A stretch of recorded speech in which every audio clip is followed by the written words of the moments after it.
Welcome to Coming Home with Mama T. I'm your host, Tiara, aka Mama T, and on this podcast, we explore the journey of creating the life of our desires through mastering manifestation, maintaining a positive mindset, and living luxuriously.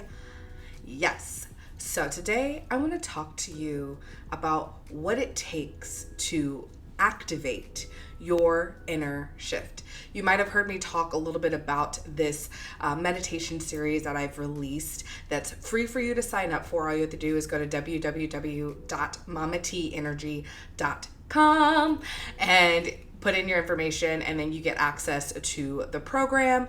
And I want to give you a little more information about that. So the way Activate Your Inner Shift works is it is designed to help you apply the mindset mastery that you need for anything that you desire to create and cultivate in your life.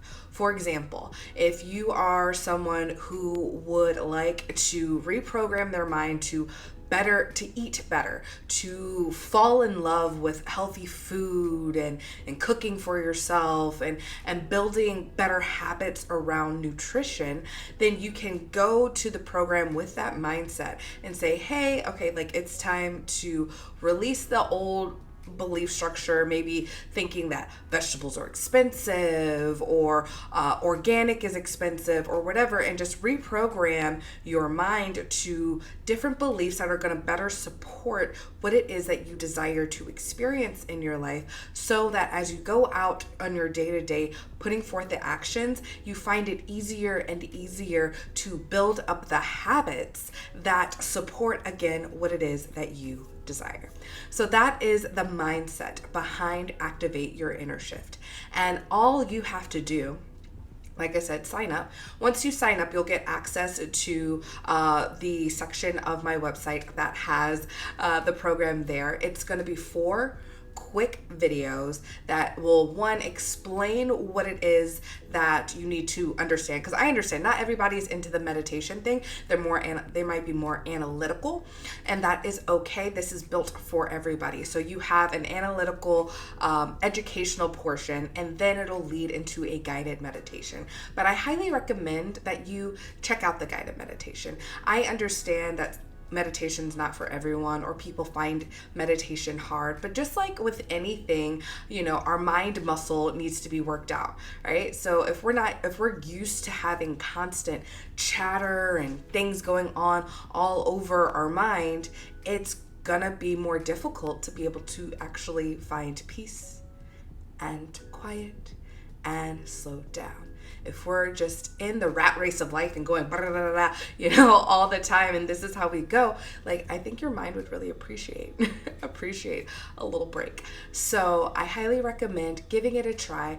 I found when I started my meditation practice that it was so much easier to lean into guided meditation. So you can go on YouTube. I have plenty of guided meditations on YouTube as well as on this podcast that you can listen to. And so it gives you something to focus on that's not just oh, my air conditioner just turned on. Oh, what is that in the background? Why is there the dog barking or whatever?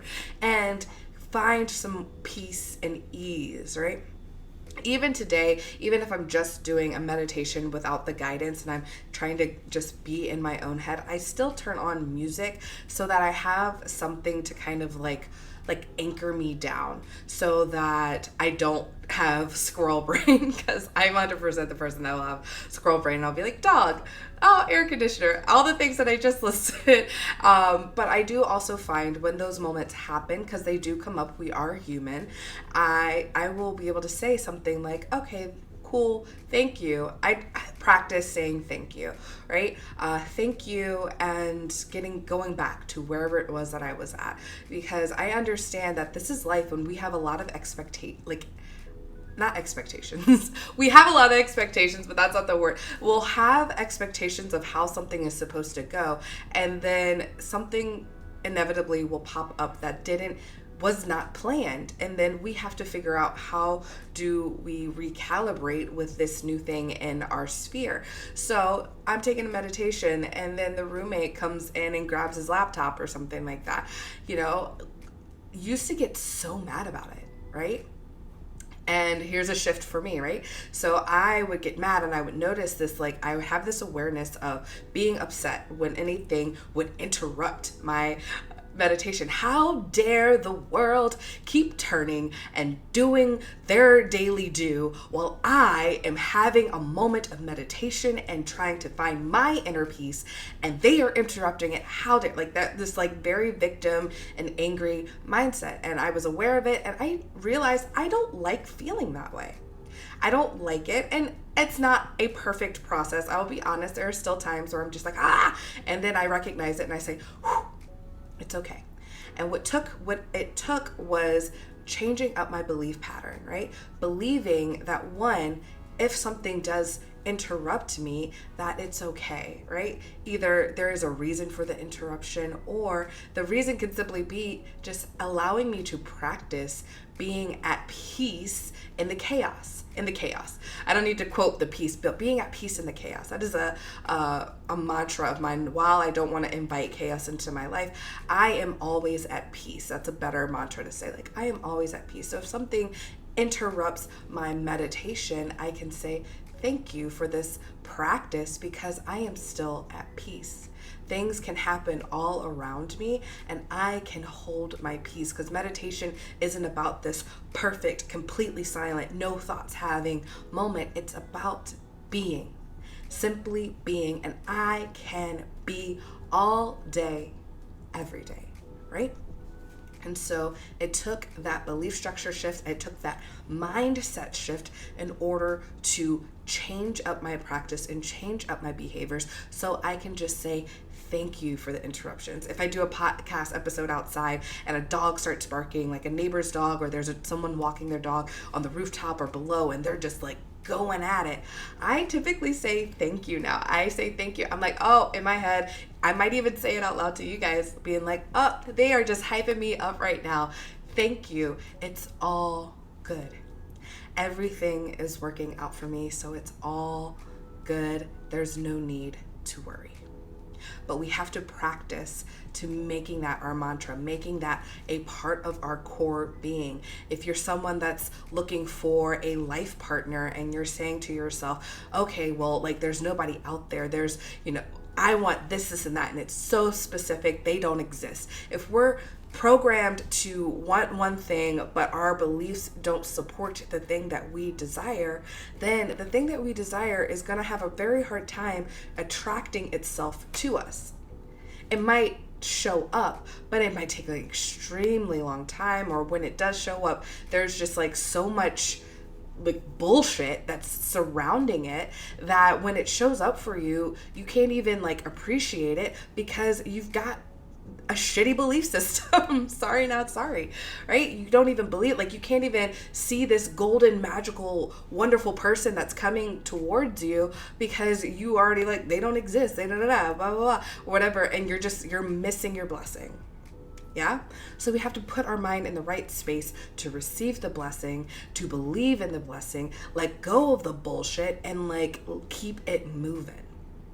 So this is what Activate Your Inner Shift is designed to do. It's designed to help you keep moving. It's designed to help you bring forward the version of yourself that is already living out the thing that you desire, so that whatever it is that you desire can easily show up for you and you're ready for it. All right? So I'm super excited for this program. Like I said, you can tailor it to any of your desires. Watch it as many times as you want. There's also a printable worksheet that you can do so you can journal it out. I do find that writing down what is it that we desire, writing these things down, getting it into our body, because it's a physical aspect to like writing, as much as like it's like, maybe I'm a millennial, maybe I came from the old school of like, I still maybe know how to do cursive, but I typically write in just like freehand. I don't like to cursive. Anyways, tangent. But I do find that typing, because let's be real, I have no connection to the letters on the keyboard. Maybe you do. Maybe it works for you. You get to find and define what it is that you feel most connected with. But I find for me, like, forming the letters on a piece of paper makes it more integrated into my system, into who I am. I have to slow down because I can type pretty quickly, and sometimes I'm like, thanks to alphabet, whatever the class was in like 4th grade, right? Like I could kind of just like have like memory, what do you call it? Motor memory to type these things out. So like I'm like half thinking about what it is that I'm typing. I'm just typing, right? But when I'm writing, I'm like thinking about the letters, and I can get a little bit more like, ooh, I want to put a heart over the I, and I want to do this. I want to like, make it more legible. I don't want to just like scribble it down. I'm going to take my time, and that really brings forward a deeper connection to what it is that I am embodying. It brings that embodiment forward. So I highly recommend to print off the worksheet and like write the things out as you're going through your journey. And it gives you something tangible so that, in 21 days, they say it takes 21 days to form a habit, right? Drinking, 8 glasses of water every day for 21 days. And next thing you know, it's become a habit. Like you're just thirsty first thing in the morning. So you have to like chug 2 glasses. And then by lunch, you've already had 4. And before you even get done with your work of the day, your 8 glasses are done. And you might even be like upping it to 10, right? So over time, you get to go back and be like, okay, it's been 21 days or it's been a month. Let me look at where I was here, and let's redo it and see where I am now. So it also gives you an ability to kind of make sure that the shift has taken place. You can also define and realign, like, okay, like I've made this shift, and this is the shift I thought I was going for, right? Like I thought I was going for putting myself in a space where I am like, going back to the nutrition one, I thought I was going to put myself in a space where I was just going to, put myself on a restricted diet, right? I was going to put myself on a very restrictive diet. I'm changing my mindset to like, I'm going to be the healthiest version of me. And with health is defined as by me as someone who eats only 15,000 calories a day, and all I do is eat carrots. That's healthy to me. And you shift your mind to that. And then, you finish that, you've built up that habit, and you realize and you analyze and you're like, you know what, maybe I'm not happy. I feel very restricted. I don't feel free. I don't feel like I'm enjoying my life because of all of these rules I've set up and all these beliefs around what health is. Maybe I can realign to finding health meaning something completely different. Maybe health is having more vegetables in my diet, having more color on my plate. Health is, not having stomach issues after I eat, or just finding an understanding of when I'm getting to that point of fullness that I can say I'm done, right? And so maybe we shift what we believe from healthy being only eating 5 carrots a day to having an accoutrement of amazing foods that are sourced from great places, that aren't processed, that come from the garden, that come from, healthy and happy animals. If you want to eat animals, whatever it is, right? And so you might have to readjust that belief because what you changed was still not supported by what's fun for you, what you enjoy, what creates a full, flourishing life, an extraordinary life for you. So you get to redefine, which is beautiful. So understand that as you activate your shift, you're not locked into that shift. You can continue to shift. As long as you're alive and as long as you're on this journey, you can continue to shift and grow and change. I could see it in my business, right? I went from, a long time ago, I was doing in-home wine tastings, right? That was my business. And I got to a place where I had to have knee surgery. And when I had that knee surgery, I was like, I can't, I'm literally in this contraption on my body. I can't physically move to go to someone's house for an in-person event for months. What am I going to do? How am I going to make this work for me. And people were like, I don't know what you're going to do. There wasn't a way already created to support not physically being somewhere.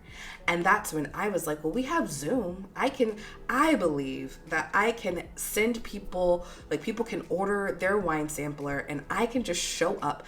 People know how to set up computers or whatever and put it to their TV. I can be a TV star is what I believe. I believe I can be a TV star and guide you and not be there. That's what I believe. And that kept my business moving forward. That kept helping. And so, years later, like literally, it was probably like 5 years later before COVID even happened. And then it was like a aha moment to the whole company being like, oh, maybe we need to figure out how to do this remote thing that some people have been asking for a while now. Right? So it took that. I had already changed my mindset before other people did. So it's okay to let go of what other people say. That's why I don't like to talk to people who aren't supportive of my journey and what I believe, because they're going to try to pull my beliefs to their beliefs. And especially if their beliefs are based in fear. Fear is a hard driver. So we have to release that fear and make sure that we are unfuckwithable is my favorite phrase. We have to make sure that we cannot be changed. We are so grounded and rooted. We are like an oak tree. The roots are so deep down in of what we believe, that's supportive of what we desire, that it's not good. A hurricane can come and we might sway a little bit, but it's rooted in. That being said, activate your inner shift also supports you when you have those deep roots, right? It might take a couple of iterations to get in there and topple down your oak tree belief that does not support your desire. It works both ways, right? We want to develop those beliefs that are that strong, that are in support of our lifestyle and what we desire to experience, and let go of the ones that are that strong that do not support us. And there is a release portion to the program. So definitely go ahead, sign up, go to www.mamateenergy.com, activate your inner shift, put in your email and your name. That's all you have to do.